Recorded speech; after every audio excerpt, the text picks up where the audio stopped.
Morning students.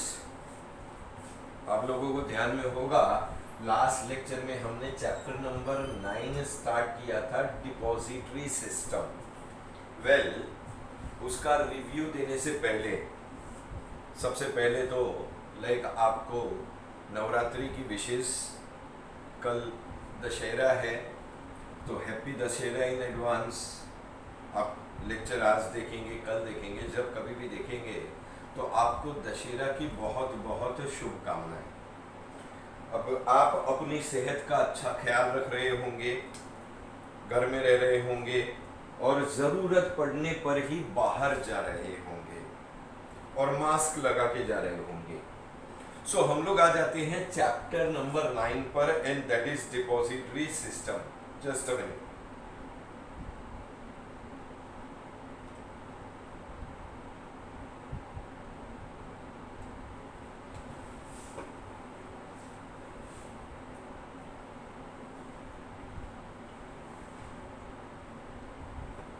Yes, depository system.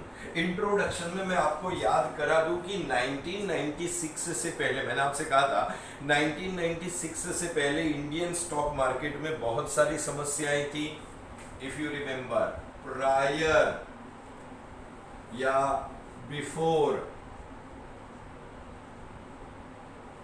1996 Indian stock market में क्या problems थी? मैंने आपसे कहा था कि लैक ऑफ ट्रांसपेरेंसी, यानी कि काम करने के तरीके में पारदर्शिता नहीं थी, number 1। Number 2, outdated settlement system था जिसमें महीने में सिर्फ 2 बार सेटलमेंट किया जाता था। नंबर 3, इसमें जो है कॉम्प्लिकेटेड या कॉम्प्लेक्स ट्रेडिंग प्रोसीजर था जो कि आम आदमी को समझ में नहीं आता था। और मेन चीज क्या था कि इसमें फिजिकल डिलीवरी देना पड़ता था।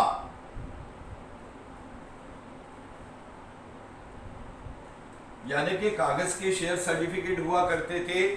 आप जब इन कागज के शेयर सर्टिफिकेट को डिलीवरी देंगे तब आपको आपके शेयर्स का पेमेंट मिलेगा।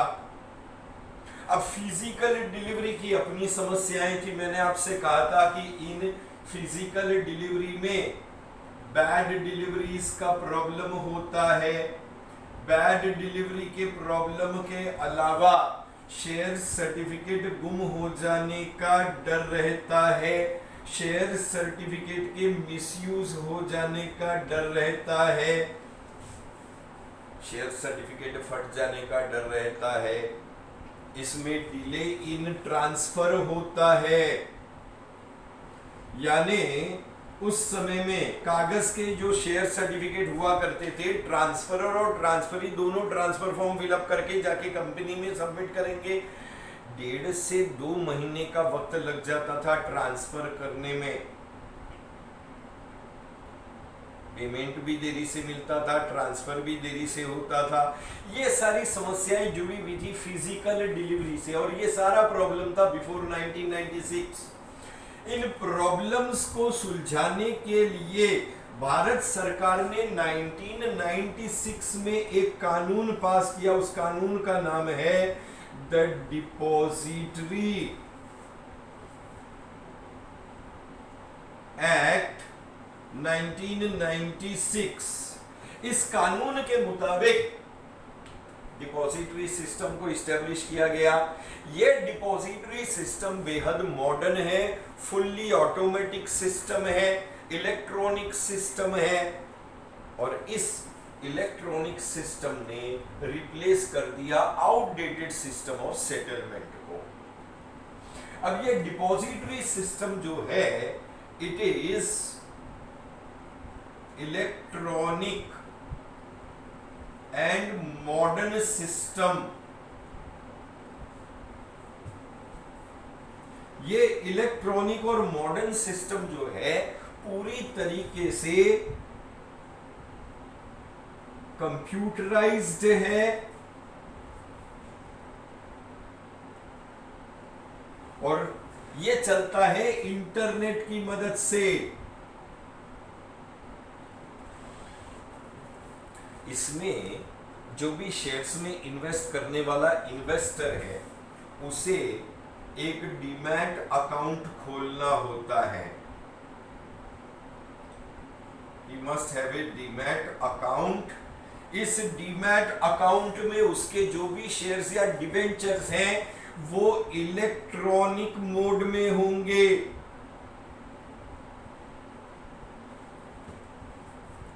The shares and debentures will be in electronic mode, यानी कि कागज के सर्टिफिकेट नहीं होंगे, आपके शेयर्स या डिबेंचर्स इलेक्ट्रॉनिक होंगे।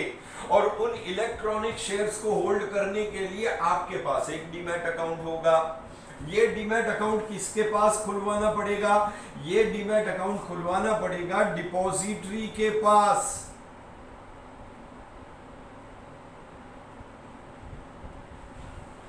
डिपॉजिटरी के पास जाएं, डीमैट अकाउंट खुलवाएं और आपके सारे शेयर्स और डिबेंचर्स आपके डीमैट अकाउंट में इलेक्ट्रॉनिक मोड में होंगे। ये डिपॉजिटरी बेसिकली क्या करता है, या डिपॉजिटरी है कौन? Who is a depository? Sir depository जो है इट इज एन इंस्टीट्यूशन जो शेयर्स का ट्रांसफर करता है इलेक्ट्रॉनिक मोड में, यानी कि transfers shares in electronic mode.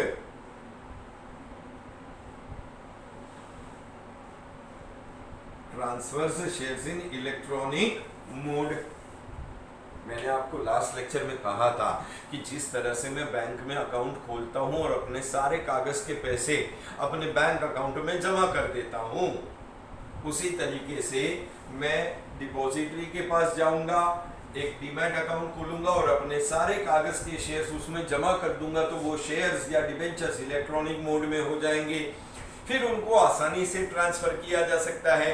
जैसे बैंक में आप आरटीजीएस के जरिए पैसे इलेक्ट्रॉनिकली एक जगह से दूसरी जगह क्विकली भेज सकते हो, और आजकल तो यूपीआई भी आ गया है, यानी कि आप इलेक्ट्रॉनिकली किसी वॉलेट के जरिए तुरंत पैसे ट्रांसफर कर सकते हैं from one place to another place. आप उसको इलेक्ट्रॉनिकली पेमेंट करने के लिए यूज कर सकते हैं। उसी तरीके से यहाँ पर भी आपके शेयर्स इलेक्ट्रॉनिक मोड में हैं। जब कोई अपने शेयर्स बेचेगा तो डिपॉजिटरी क्या करेगा? बेचने वाले के डीमैट अकाउंट से शेयर्स निकाल के खरीदने वाले के डीमैट अकाउंट में डाल देगा, और खरीदने वाले के डीमैट अकाउंट से पैसे निकाल करके बेचने वाले के डीमैट अकाउंट में डाल देगा। ये सारा काम इलेक्ट्रॉनिकली होता है, फटाफट होता है। बेसिकली शेयर्स इन्वेस्टर के हैं, मगर इन्वेस्टर के पास नहीं है। किसके पास है? डिपॉजिटरी के पास है। तो डिपॉजिटरी कौन है? नॉमिनी ऑफ इन्वेस्टर है। डिपॉजिटरी जो है नॉमिनी ऑफ इन्वेस्टर है। क्यों नॉमिनी ऑफ इन्वेस्टर है? क्योंकि वो इन्वेस्टर के शेयर होल्ड करता है उसके बिहाफ में। सो holds shares on their behalf, यानी कि जिस तरह से बैंक मेरे बिहाफ में मेरे पैसे को संभाल के रखता है, उसी तरीके से डिपॉजिटरी भी इन्वेस्टर का नॉमिनी है, और वो इन्वेस्टर के शेयर्स इन्वेस्टर के बिहाफ में अपने पास संभाल करके रखता है।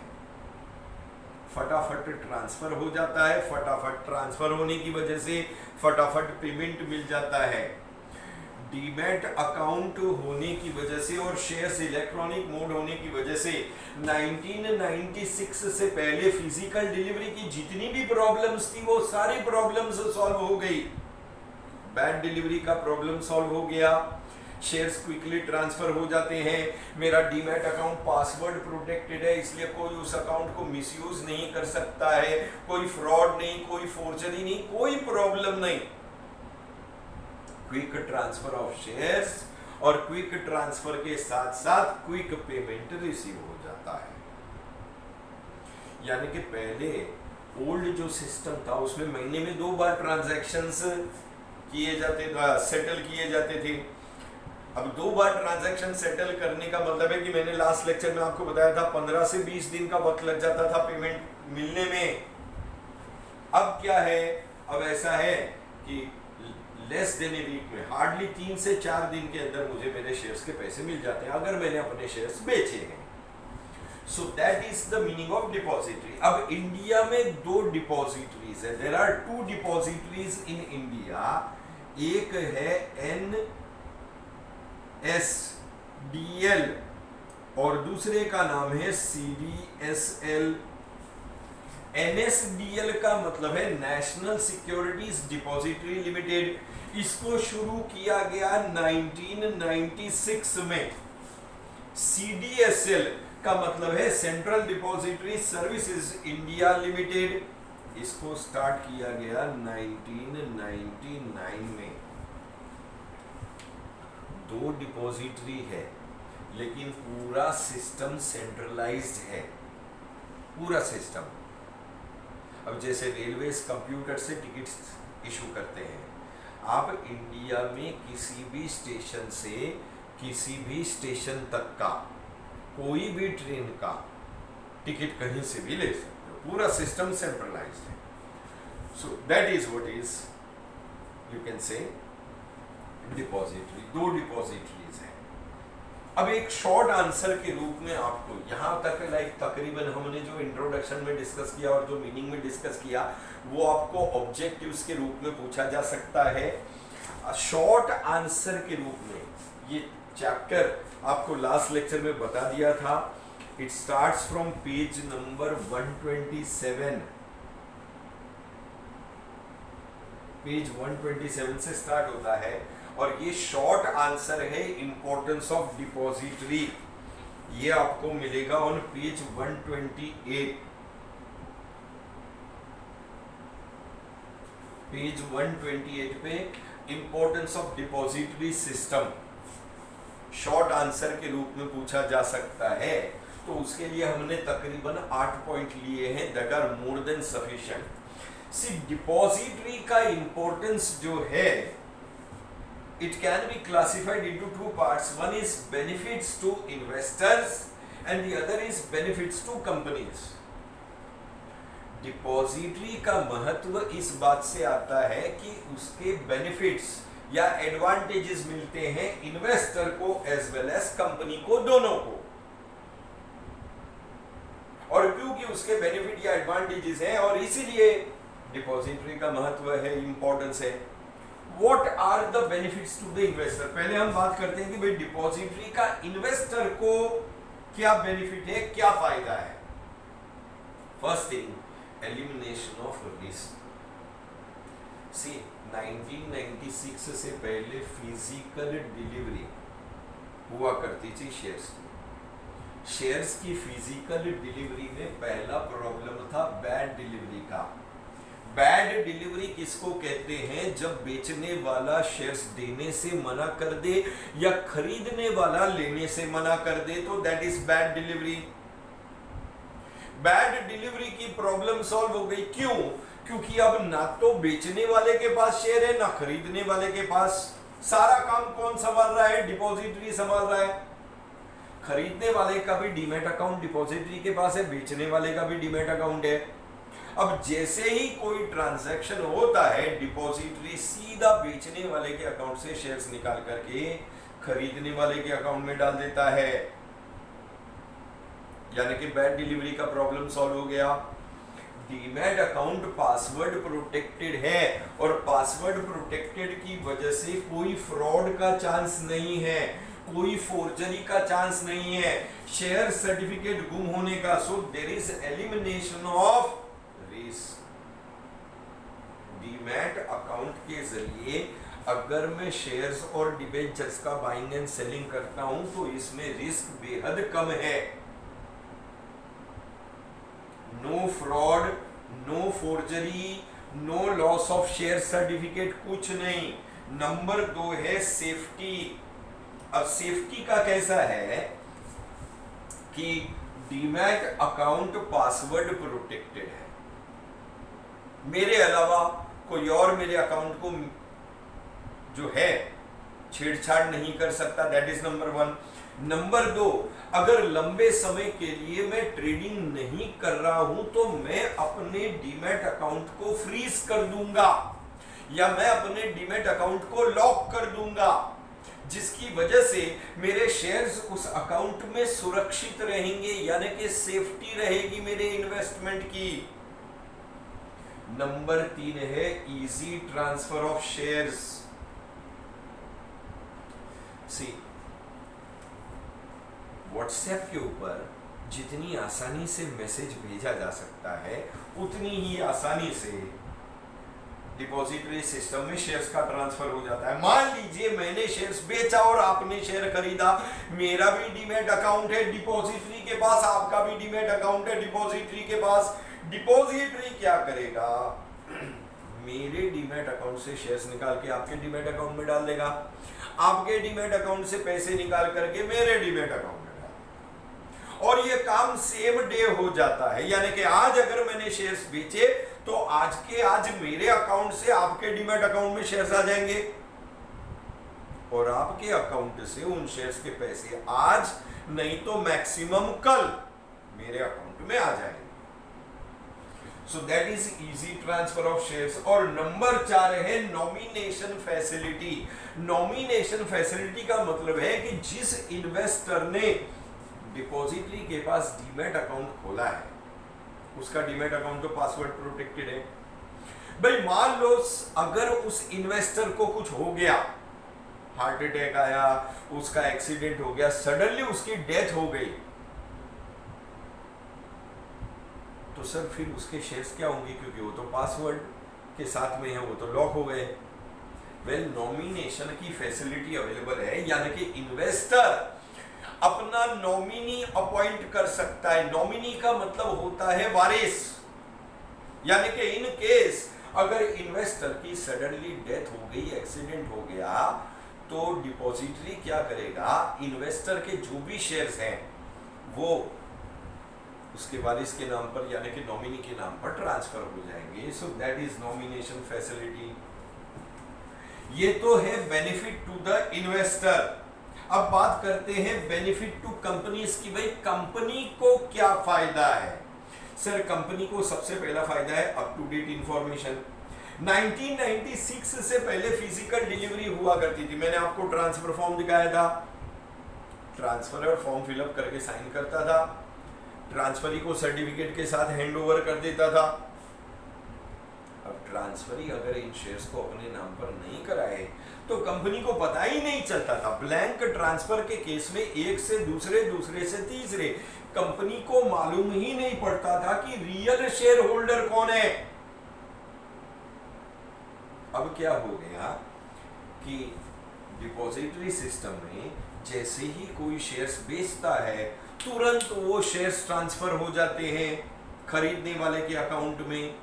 तो कंपनी अगर चाहे तो उसे अप टू डेट इंफॉर्मेशन मिल सकती है कि उसके शेयर होल्डर्स कौन कौन हैं। Company can get accurate and up to date detail of its share holder. Number 6 जो है that is reduction in cost and efforts. Physical shares में कॉस्ट बहुत ज्यादा आता था क्योंकि शेयर सर्टिफिकेट का, पेपर का कॉस्ट आता था, उसके प्रिंटिंग का खर्चा आता था, उसके पोस्टेज का खर्चा आता था, उसके ट्रांसफर में एफर्ट्स भी बहुत लगते थे। शेयर सर्टिफिकेट बना के डिलीवरी देना या डुप्लीकेट शेयर सर्टिफिकेट इशू करना, शेयर्स ट्रांसफर होने के बाद में ट्रांसफरी के नाम से नए शेयर सर्टिफिकेट, इसमें बहुत एफर्ट्स लगता था। वो सारी समस्या सॉल्व हो गई। अब इलेक्ट्रॉनिक शेयर्स में शेयर सर्टिफिकेट का कोई कॉस्ट नहीं लगता है और ट्रांसफर में कोई एफर्ट्स नहीं होते हैं। ट्रांसफर एकदम इजीली हो जाता है क्योंकि वो काम कौन करता है, डिपॉजिटरी। नंबर 7 है better investor company relationship. Investor और कंपनी के बीच के रिश्ते काफी बेहतर हो गए हैं। क्यों? क्योंकि पहले फिजिकल शेयर्स में बहुत कंप्लेंट्स होती थी, ट्रांसफर में डिले होता था, शेयर सर्टिफिकेट फट गया है, शेयर सर्टिफिकेट गुम हो गया है, डुप्लीकेट शेयर सर्टिफिकेट चाहिए, बहुत कंप्लेंट्स होती थी।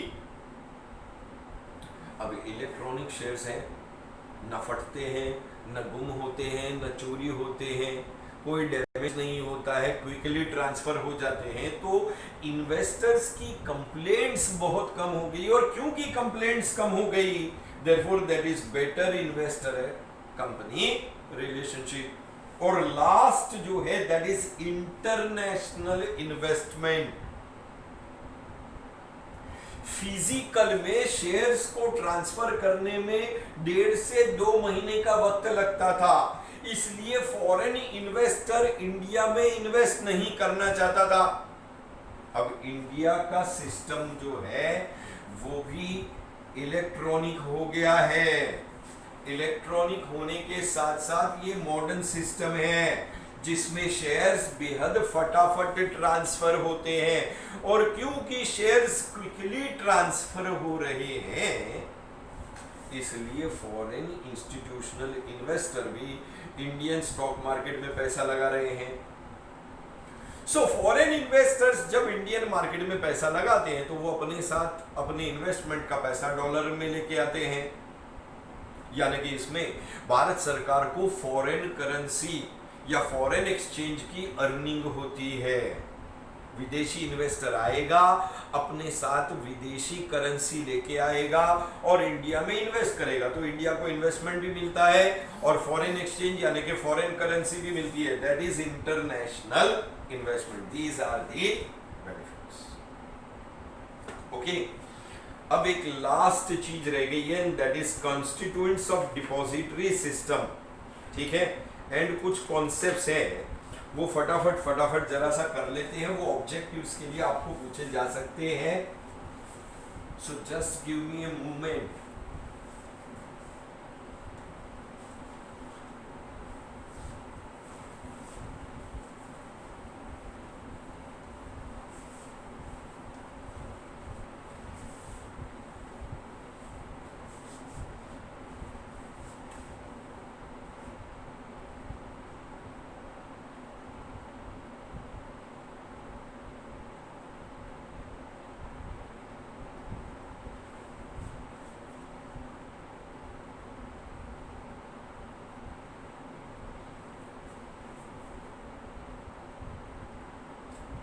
कंस्टिट्यूएंट्स ऑफ डिपॉजिटरी सिस्टम में, सर इसका मतलब क्या होता है कंस्टिट्यूएंट्स? कंस्टिट्यूएंट मतलब डिपॉजिटरी सिस्टम में कौन कौन है? डिपॉजिटरी सिस्टम में 4 लोग हैं, जिसमें सबसे पहला तो खुद डिपॉजिटरी है। डिपॉजिटरी वो संस्था है जो शेयर्स को इलेक्ट्रॉनिक मोड में होल्ड करती है on behalf of the investor और उसे वो इलेक्ट्रॉनिक मोड में ट्रांसफर करती है। So holds and transfers shares in electronic mode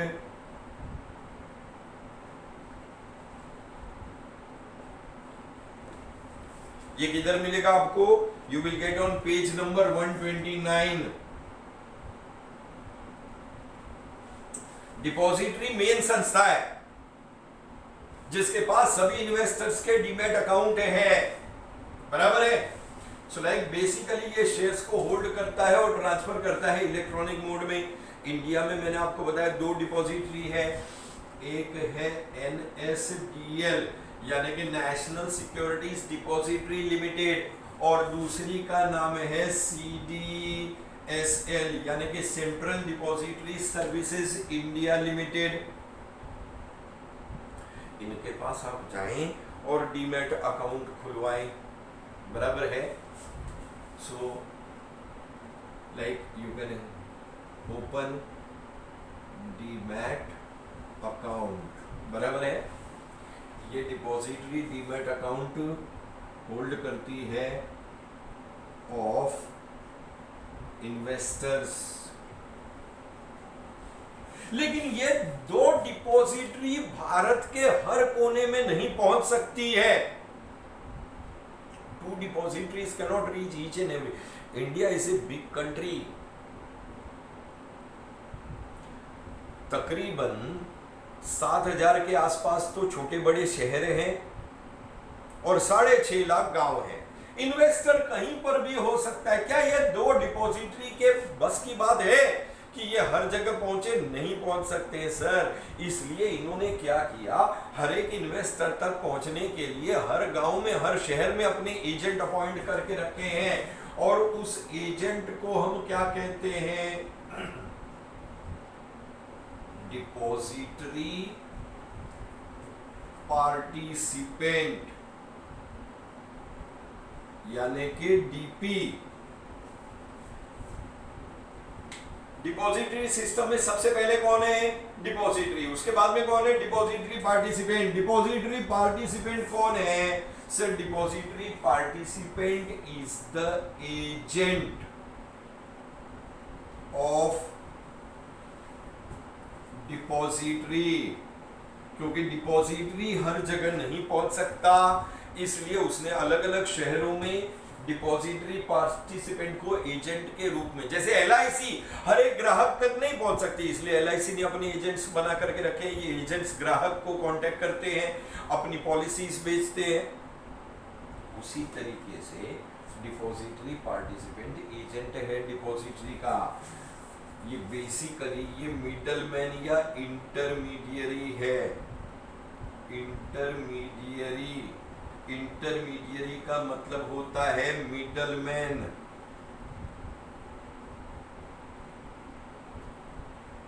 intermediary या मिडलमैन है बिटवीन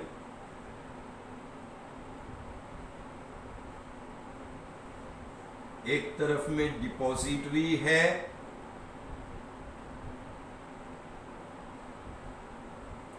और दूसरी तरफ में कौन है, इन्वेस्टर। डिपॉजिटरी और इन्वेस्टर के बीच में इंटरमीडियरी या मिडलमैन या एजेंट के रूप में डिपॉजिटरी पार्टिसिपेंट है, जिसको हर शहर में अपॉइंट किया गया है। बेसिकली मुझे डीमैट अकाउंट खुलवाना होगा ना, तो मैं क्या करता हूँ, डिपॉजिटरी पार्टिसिपेंट के पास जाता हूँ, डॉक्यूमेंट सबमिट करता हूँ और अपना डीमैट अकाउंट खोलता हूँ। डीमैट अकाउंट खोलने का काम डिपॉजिटरी पार्टिसिपेंट करता है, लेकिन मेरा डीमैट अकाउंट खुलेगा किसके पास, डिपॉजिटरी के पास। Number 3 is beneficial owner.